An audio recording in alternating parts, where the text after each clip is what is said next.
السلام علیکم. اللہ برکت دے کام میں. وعلیکم السلام.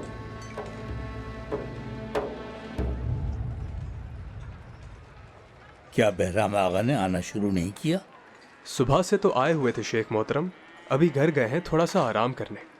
اتار حسنو نے دکان نہیں کھولی اب تک؟ ان کا نیا ملازم بہت ہی نکما ہے، آج پھر چھٹی کر لی. حسنو آغا شکار کی وجہ سے آرام کر رہے ہوں گے. شکاری بھی چھٹی پر ہے اور شکار بھی چھٹی پر ہے.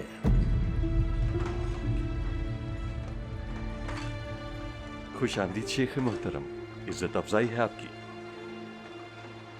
استغفر اللہ. وقت کی تنگی نہ ہو تو شربت نوش فرما لیجیے ہمارے غریب خانے پر.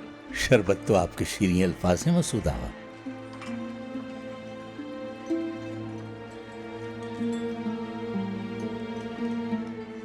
اور بتائیے، اخی بھائیوں میں کوئی مسئلہ تو نہیں برادر مسعود؟ بالکل نہیں شیخ، سب بھائیوں کی طرح محبت کرتے ہیں ایک دوسرے سے. کاروانوں کی آمد کم ہے آج کل؟ الائی کے لٹیروں نے کئی بار ہماری برادری کے کاروان لوٹے، اور صرف ہم ہی نہیں، آئیدون والے بھی رونا رو رہے ہیں قافلوں کے لوٹنے کا. نکسار میں تو کافی بھاری لگان عائد کر دیا گیا ہے مال تجارت پر، وزیر معین الدین پروانہ کی طرف سے. پروانہ کی طرف سے؟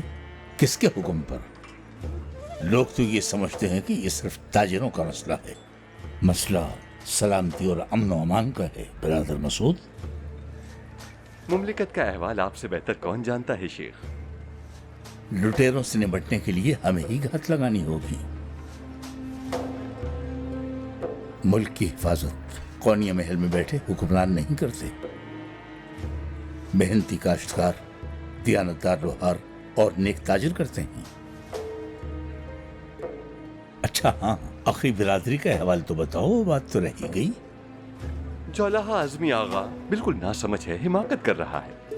اس کی بیکار باتوں کو خاطر میں نہ لائیے گا، ہم نے اس سے اچھی طرح تنبیہ کر دی ہے شیخ محترم. ممکن ہے ناسمجھ جولہا اعظمی نہیں، ہم ہوں برادر مسعود.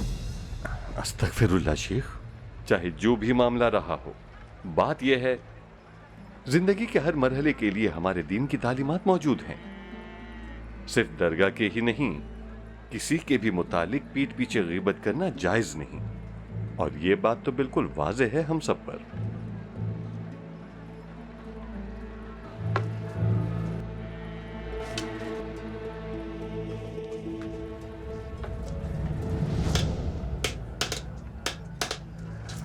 خوش آمدید جناب، تشریف لائیے.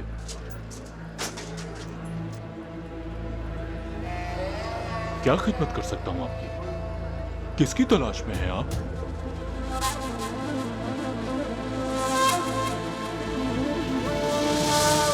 کوئی خاص معاملہ درپیش نہ ہو تو ہمیں میزبانی کا شرف بخشیں شیخ محترم.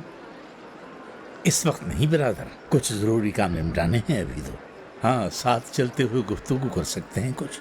جی، جیسے آپ مناسب سمجھیں.